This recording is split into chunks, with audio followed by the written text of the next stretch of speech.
Okay, that. Okay, so today we are going to be looking at something called candlestick. So before we dive kwenye candlestick and before we dive katika hiyo candlestick, Yes, sir.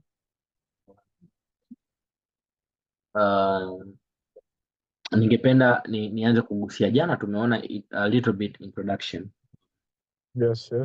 on the market, on the nature of the market, how the market moves, nini kinasababisha market move. Tumekuja kuona when we say the market is zero sum game, what do we mean, and ni vitu gani hasa vinapelekea hizo changes in direction, how participants wana participate sokoni na vitu kama hivyo. So Yes. most of textbooks wanasema forex is namna ya kuanza kuanalyze sasa market. You can wanasema you can look at technical analysis, okay? Na jana tumeona kabisa kwamba technical analysis is just the best risk management tool. So we can define it as a best risk management tool, lakini sio tool ya kupredict what the price is going to do next time, kwa sababu tumeshakubaliana jana kwamba the price is chaotic, it is chaos. So if it is chaos, we just don't know.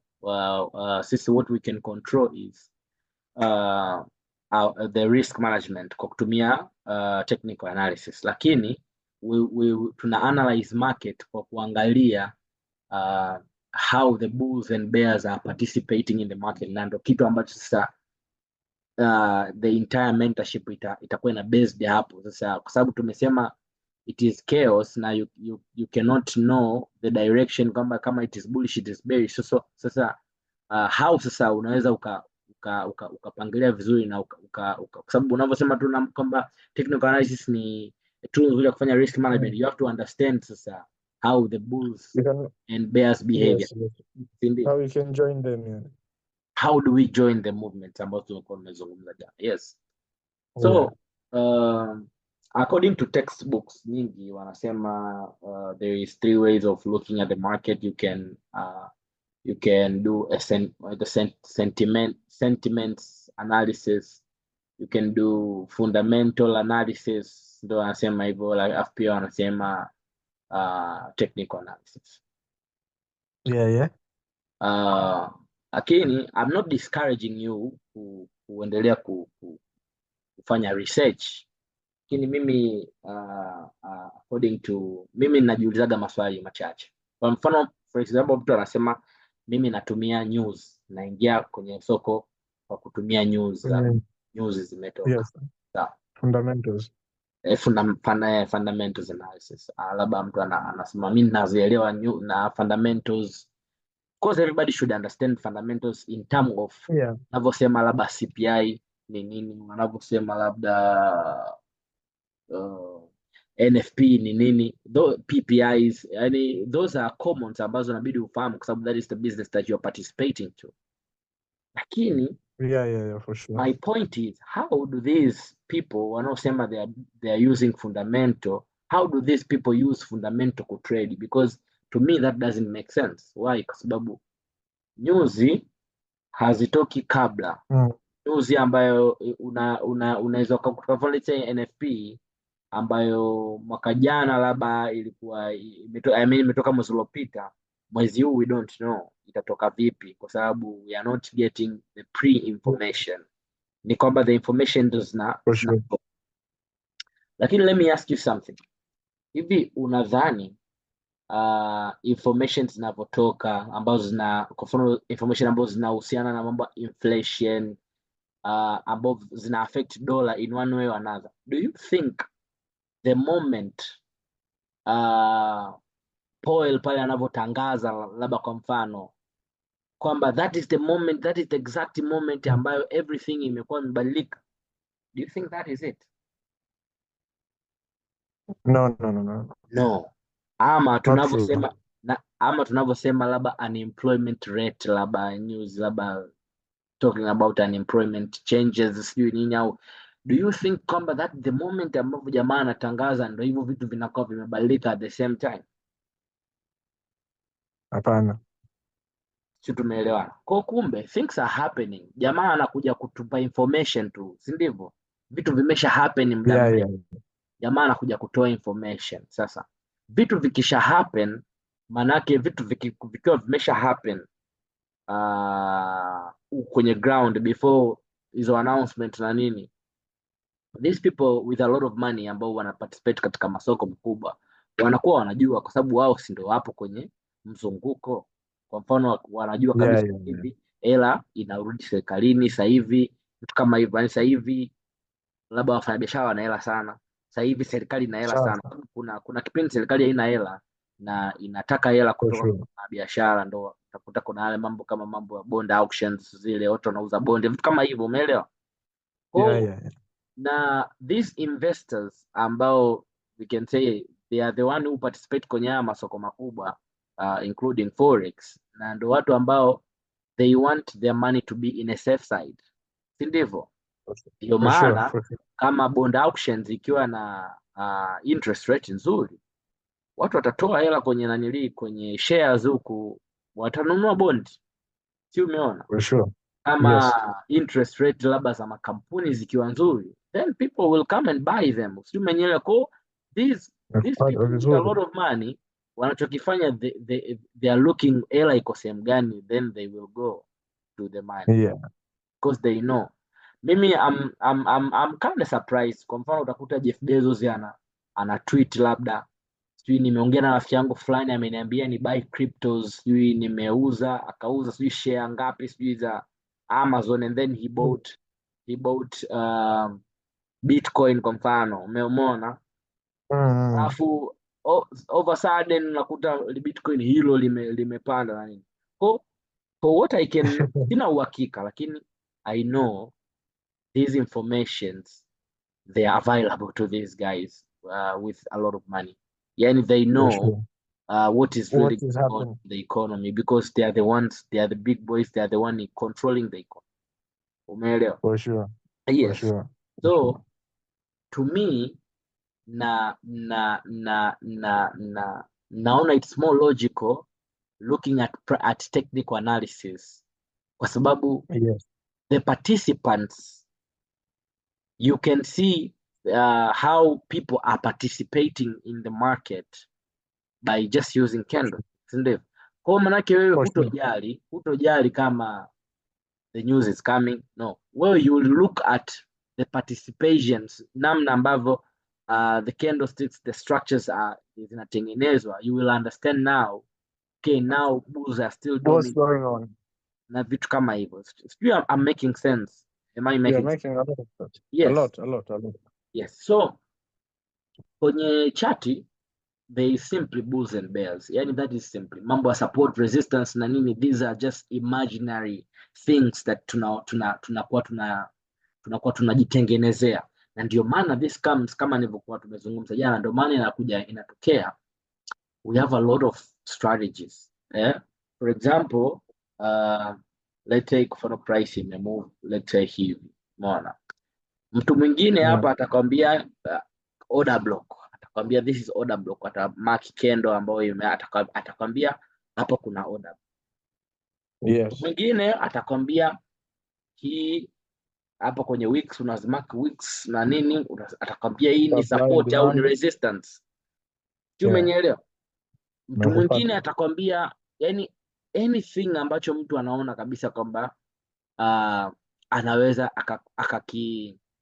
akakizungumza au akatengeneza any scenario ambazo zimekuwa zimeshatengenezwa kitambo, ambazo sisi bahati nzuri soma tu, ambazo watu wenzetu wengi wamezitengeneza kitambo hicho, kutengeneza hizi patterns, triangle, whatever, wamevitengeneza hivyo vitu tunavisoma. Those guys, what did they see mpaka wakatuletea vitu kama hivi?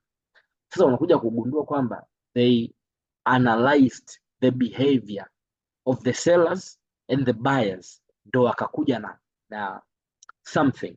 So all these patterns unaona, the hidden shoulder na nini, these guys were observing the behaviors of buyers and sellers, ndo wakaja na hivyo vitu ambavyo vinarahisisha namna ya kuelezea soko, kwa sababu kuelezea soko ni ngumu, umeelewa? Kwa sababu it is chaos, something which hatujui you kama can inaenda juu, predict them. inaenda chini, ni ngumu obvious.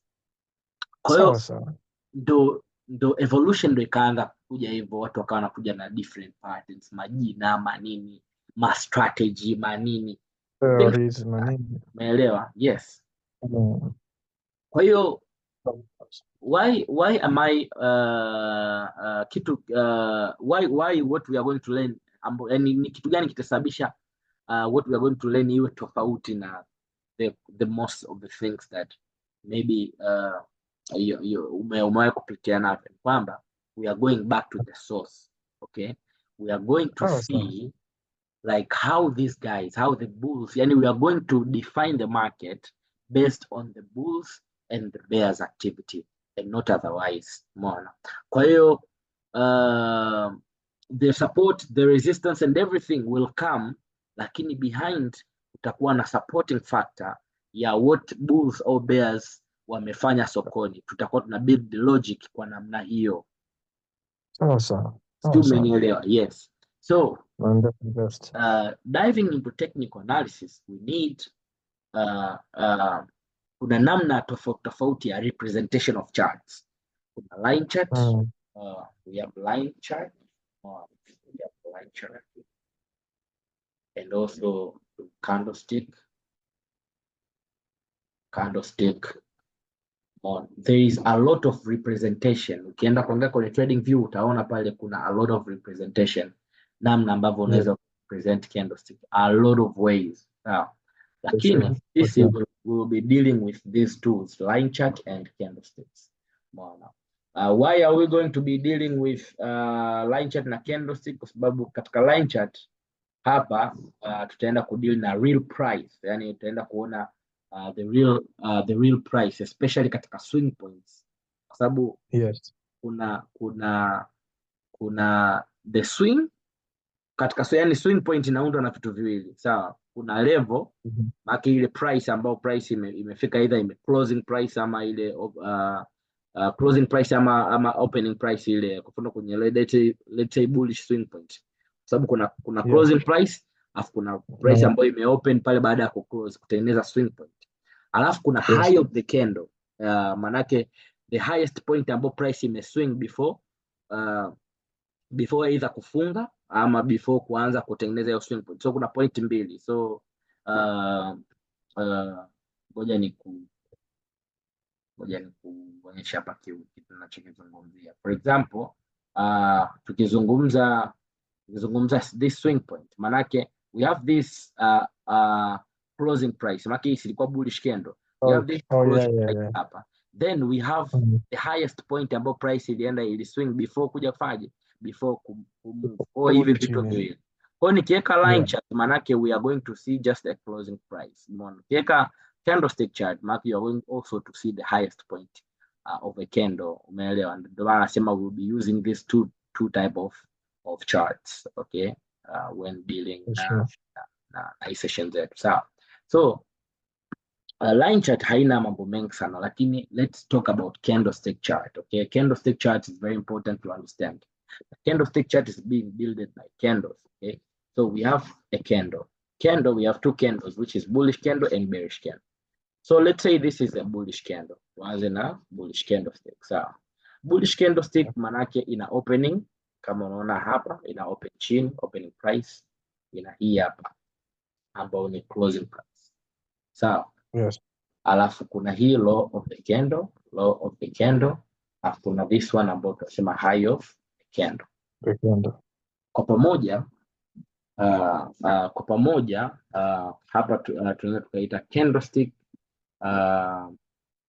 OHLC, like candlestick open, high, low and close. Hivi ni vitu vya msingi sana when you are looking at the candlestick. Manake itakuwa vice versa katika bearish candle, the same. Manake tofauti yake ni kwamba hii ni opening price huku juu, lakini huku chini ni closing price. Huku ni high of the candle, the same. Hii ni low of the candle.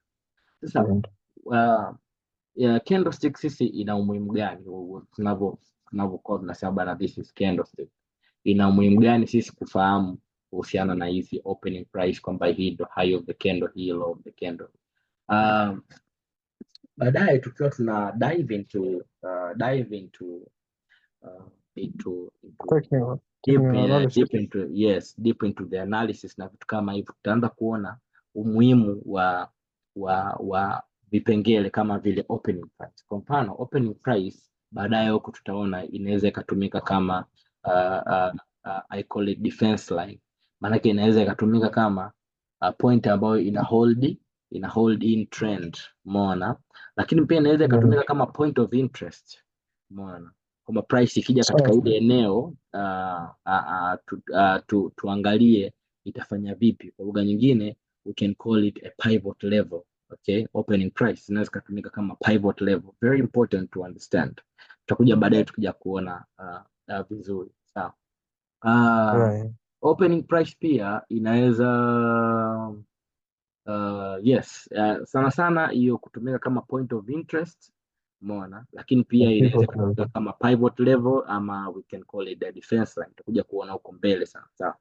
Lakini pia law of the candle tutakuja kuona hii law of the candle. Let's say kwa mfano this is a bullish candle, so price kitengeneza hii the law, tutaangalia hii law imeenda kuswipe sehemu gani. So point ambapo price imegeukia inaweza ikadetermine kwamba hapa tunaweza tukapata complete reversal ama hapa tunaweza tusipate complete reversal. Sometimes vitu kama ambavyo unaweza kuona hii ni short term reversal, nategemea na hii law of the candle imeenda katika sehemu gani. So there is a lot, especially high and low of the candle hizi, manake hizi ndo zinatupa the highest point price imeswing in a week, katika wiki fulani ama katika mwezi fulani ama katika siku fulani. So the high of the candle ni very important kwa sababu tunasema ni sehemu ambapo kuna decision makers, manake kuna either kama low of the candle, manake kulikuwa na liquidity ambazo au orders zilikuwa zimeenda kuwa filled katika downside au upside ili kutengeneza certain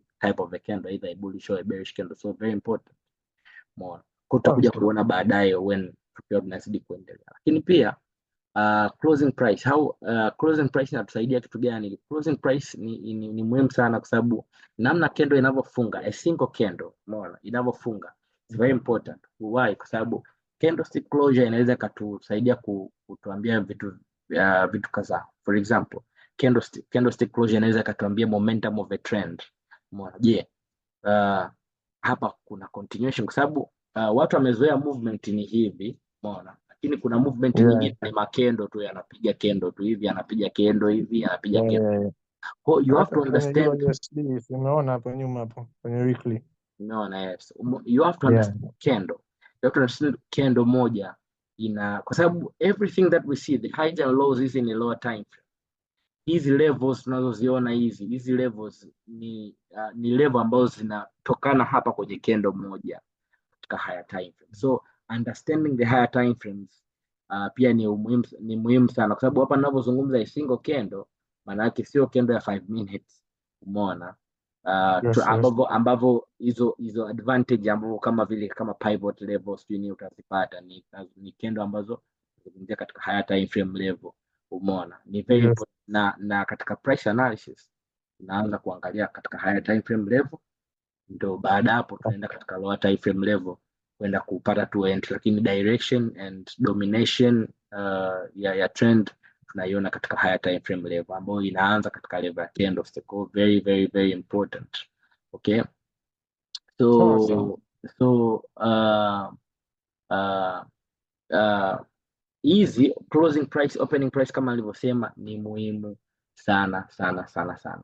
Tutakuja kuona how we can use all these tukiwa tunaangalia trends, tukiwa tunaanza kuangalia trend, umeona, you will see namna ambavyo hizi parts zinatumika, umeona, na ni muhimu sana. I can give you a very short example. Kwa mfano today, umeona, leo I did the same, yani it's just a very simple math ambayo imefanyika. Mimi nimepata entry niliingia a bit late, lakini this was entry yangu, umeona. Sasa ukija kuangalia hii entry, umeona, hii entry ukija kuangalia ipo katika sehemu gani? Ipo katika opening price, si ndio? Yes. Ipo katika opening price. Ukija kuangalia namna ambavyo candles zina close, zinavyofanya closure, ina close, manake hapa tunaonekana kabisa tuna momentum inaenda juu, sio? Sababu candle closing price ya hiyo inakuwa juu, yani inakuwa juu, umeona?